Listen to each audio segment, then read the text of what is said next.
It's time to go, my friend. It's time to go. We cultivate this relationship with Source, with divine intention, with the part of ourselves that knows that we're safe, that has convinced us that it's okay to take action, and it's okay to not take action when we don't feel inspired. And I think this arc that we're going on collectively, as well as individually, goes to show that there is divine, collective, connected intelligence and container that is supporting us always.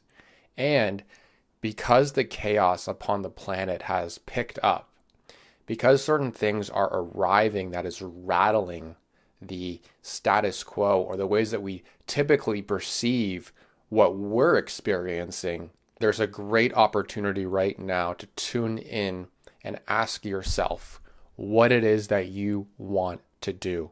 And this idea of taking action when it's comfortable is now becoming more uncomfortable than ever before. The balance of power is shifting in whatever way you want to notice that, and in whatever way is making that apparent to people and places and certain situations. And I think what that's allowing us to do is really come in and take our own accountability and our own insurance upon what we in our lives deem as possible. There's no more relying on other people, because the people that we've relied upon for so long have been a safety net so that we can stay the same. And the shifting times and the places that we're in that make us feel uncomfortable, they might actually be offering us all, in whatever way we perceive them as, the chance to look within us and say, hey, we have been the only ones that have had the authority over how we feel and what we are compelled to do. So notice that even when you force yourself to take action, because as the pendulum swings back and forth, we feel divine inspiration and it's easy to take action. Sometimes we're forced to look at ourselves and say, hey, I don't allow this and I'm going to go this way. And when we make that choice, we don't abolish compassion. We don't abolish what's comfortable to our hearts. We're actually creating space and stepping outside of what we think is comfortable so that we can actually create more safety and holding ourselves accountable in the things that we know is where we want to be. What if our comfort zone is actually outside of the preconceived container that we've previously done everything we could to stay safe within? And no longer does life have to get so chaotic that we now know that we need to get out of this, whatever this is, in order to get a different perspective. I think it helps if you align yourself and ground yourself and tune into what's important to you and have some sort of spiritual connection, some sort of meditative practice, some sort of thing that can ground you so that you have access to inspiration when it comes, so you can perceive that there's something outside of how you normally view things. And whether you have that or not, that is not necessary. There's a reason we see so many successful people who are successful not because of anything they do, but because of who they are and the choices that they make at each and every moment. That doesn't make them better than you. That doesn't make them worse than you. If you have a spiritual practice, it doesn't make you better than somebody. It doesn't make you not better than somebody, because at the end of the day, we all have choices. And we're all choosing where we want to tune our energy into. Now, specifically, if you're watching this video and you've watched any of my videos, or you resonate with this content and watch content similar to this, you have a calling that is concurrent and complements this shift that we're going through, these changing times. It doesn't mean you have to show up and shoot a video or post content. It can just be you embodying this energy and choosing to get uncomfortable in your own way, whatever that action step is compelling you to do, and to know that you are safe. You are safe in this illusion that we get to blow past this comfort zone thing. There's so much more out there, and we get to do it together. There is no doing it on your own anymore. You are a piece of what is now becoming this all-encompassing thing that is beyond what we currently perceive ourselves as. So I shoot this message with that passion and also that same level of fear of the unknown, however you want to label that as. I'm using every tool that I have imaginable in my awareness and in my presence practice to help me manage and get by and understand and figure out. And I think the more that I've done, the more that I realize, the more awareness I have, the more awareness that I have is that I'm freaking the hell out and that I'm super uncomfortable in this energy. And although it can be sort of like an escape and a compensation to say, abandon what's happening here and go get whatever is out there for you, I think there is a great value in taking these explorations so we can see how we show up in times of stress and difficulty. And that's what every great radical shift in evolution on this planet has allowed us to evolve into. How do we show up when times get stressful and difficult? And we realize that when we don't have time to process what's actually happening, we are more evidently clear on how to just be, because we need to be moment to get through what we are exploring in the things that arise. So explore what happens when you show up different than you usually do and things get uncomfortable, because that also breeds a lesson of just allowing what is to be. And I think we're more compelled to allow what's arising when we are curious about where we're going and actually taking the steps in order to connect with that part of ourselves. And to know that there is always the safety that you feel in the comfort of your own home watching this video or just watching something that you enjoy. You actually have access to that when you are going after something that is not familiar to you. That is actually there with you, not because you get to some end goal and realize that the stress that you've been accumulating because you are reaching for something has been fulfilled and that you no longer have to worry about. The care and the safety and the comfort and the support and the compassion actually comes from the fact that you can give yourself that when times are most difficult, when you're on that path to getting there, not because you get to some end destination, but because you're on the path to getting there. Before I end this video, I'd like to share one story, one that keeps coming through for me, that I feel compelled to share because it's such a deep lesson that I feel like it's going to be with me for quite some time and always shows the will and the collective embrace of choosing to go after what's important to you.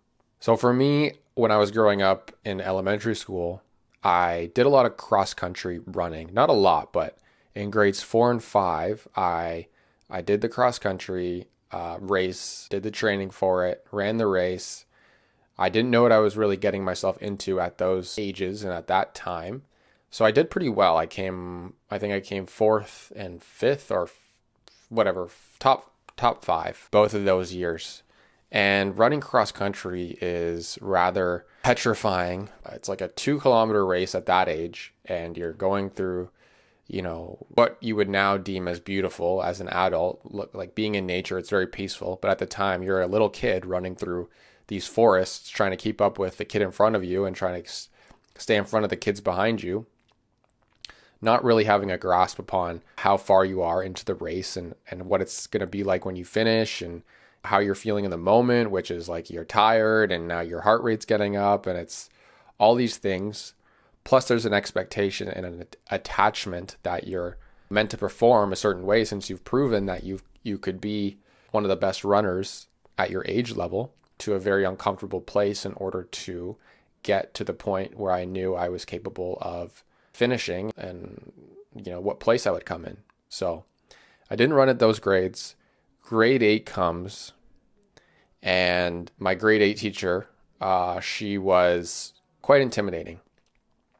Anyways, she was part of the cross-country team in terms of the coaches or the staff helping out. So she made all of our whole class run the cross-country race. There was no option. You had to run it if you were in her class because she was the one that was leading the team. So she had to go and do it. So she wasn't going to leave any grade 8s behind to get taught by a substitute. She was going to take us all with her and force us to run this race. And in hindsight, it's so beautiful. It forced me to confront this fear of getting outside my comfort zone and what that would look like. I'm thinking about this race weeks, if not, well, I guess it would be weeks because it was early into the school year. So weeks before, I know I'm running this race and all the fear and all the stress is coming up. And that's all I could really think about on my mind when I'm doing other activities, which forced me to be really committed and focused to the training and how I was feeling and what I really allowed myself to think about, because really all I could allow myself to think about was how difficult this race would be and how, intense of a feeling I would have based on how it was done before. So sure enough, we get to the race. By that point, I'm fully committed. I'm just like, I know this is what I'm going to do. So I'm just going to do the best that I can and just be with the feelings as much as possible leading up to it. So I'm there, and then our race is up to go. I think we're the last race of the day with all the kids that went, grade 6, 7, and 8. The race starts. When there's something that you're like really afraid of and you finally do it, there's an immediate feeling of relief. It's like, holy shit, finally we're here. Finally we get to just do this thing and get it over with. That's how the race felt for me at the beginning. I'm like, as much as people are freaking out and running this race and sprinting and going all crazy and everything that I knew that this race would be, I'm grateful that we're finally doing it. And I'm out here and it's happening. So I'm running, giving it my best, getting off to a fast start, going through the race, trying to compose myself because I can feel myself, my heart rate's going, I'm getting a little bit tired. It's getting into that uncomfortable place. And I just keep going. And I'm just, more than anything, I'm just grateful that I'm here taking the steps to go through this process because it was such a heavy and such a meaningful thing for me. So anyways, as expected, the race gets tougher and tougher as I go about it.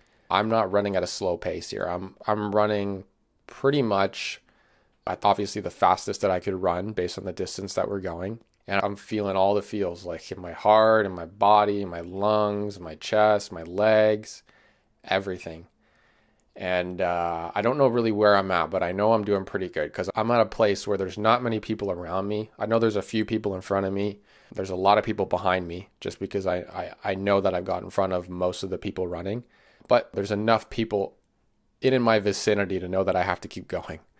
So anyways, I run this race. I keep going. I'm in nature. I'm in the forest. We're making it through, having a hell of a time. And then towards the end of the race, as I know I'm getting closer to the finish line, we break out of this forest area, this patch that we've been running through. And there's an opening. And we could see everybody lined up, I guess on the one side, maybe both sides, but on definitely one side of the final stretch, because we can see the finish line as we go through this opening. You see that finish line in front of you, something that you've been thinking about all your life, and you have nothing left inside to get there. You have nothing left in your physical perception of your egoic mind. From what you're feeling, you tell yourself, I have nothing left to give. I'll make it to the end, but I'm just going to go at my own pace. If people pass me, so be it. I made it this far. What's the use of really pushing myself at the end? And we get to be faced with that choice. It's only in those moments do I believe that we have that choice. Are we going to go when we're called to go? And what is that going to look like internally and externally? Because making that choice abandons everything in here that has kept us who we have been. So in that moment, tired as hell, wanting to give up, wanting to quit, wanting to just be fucking done with this race, I see that finish line and I say, it's more of an answer than a statement because I hear the universe ask me in this moment, do you trust me? Do you want to go? I'm here. I've always been here. I'm here. I've helped you through this whole race. What if you let go and just run? And that's what I did. It was certainly feeling like an outer body experience. You just choose to go when the body is screaming that it's not safe to do so. And you just connect to something greater than yourself. And you are literally not any longer in your body. You are a vessel that is now being connected to by this higher power that's always connected to you. You just have an awareness that you're now connected to it. So that's what happened. I just said, fuck it. I'm going. Chose to go. gave it my absolute all. I was not going to let anybody behind me pass me. That was my other motivation. And plus I had all these people around me that I didn't want to let down either. So I just fucking went and couldn't hear anything. Just this agonizing feeling in the body. Holy shit, I'm going to die. And yet at the same time, I felt more liberated and safe in that moment. And it helped me get over the finish line in a way that knew that I'd given everything that I could in that moment. And that pride is what granted me the safety to know that everything is going to be okay.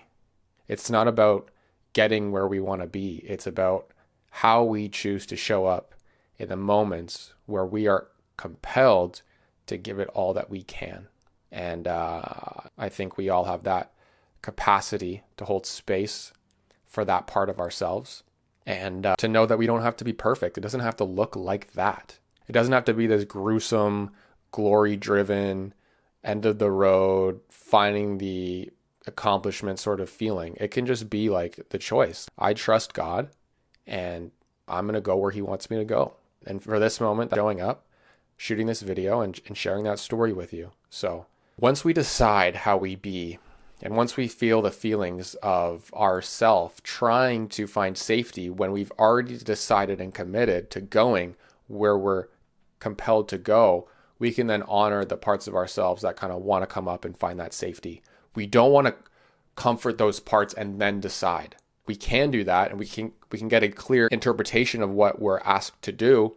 And at the same time, if we've done that for so long, we would have already been where we want to be if that was effective. What if we did a backwards approach? You're confident, you're secure, you're calm, you're allowed to make mistakes. What if you just threw your hat over the fence and then nurtured yourself as you went to go get that hat? Yeah, that's the message. Thank you for being here and listening to me. Start now, take the steps, and allow life to show you where you're meant to be. You can do it from safety and practice that's there, and then choose to know that that safety is there, especially when you don't always know that it is there intuitively, or as you start to step outside that comfortable, confident, and also committed version of yourself. We can do this. I love you. And no matter what, there is always a place for you to tune into and find that connection and compassion from God, from source, so that you can come back to self even when things get a little bit unsettled in yourself. And that I'm here, you're here, we're here, and we're meant to experience everything. So even if it's not always pleasant, we've actually come here to sign up and experience it all.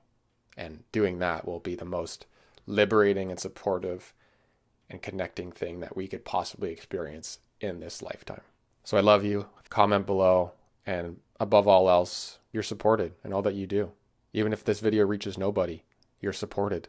Even if you do the thing that you want to do or don't want to do and it doesn't work, you're supported. So let that support be there, and know that that guidance and grace is with you always, and you could always take the steps in being who you are.